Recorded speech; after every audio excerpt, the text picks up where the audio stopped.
Good day. This video is to introduce myself. My name is Martin Steyn. After school, I had the opportunity to follow my passion and become a technician for a large brand. I started my journey as an apprentice at BMW, where I got my first qualification as an approved BMW technician.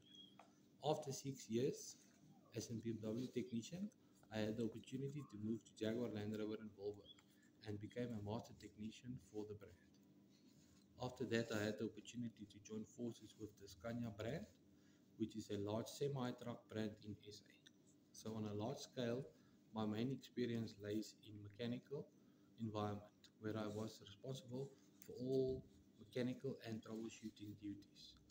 I also had the opportunity as a young boy to work on my grandfather's farm, where I then learned how to operate and prepare soil and operate the farming equipment, and also had the opportunity to maintain the farm's fencing and feeding the cows.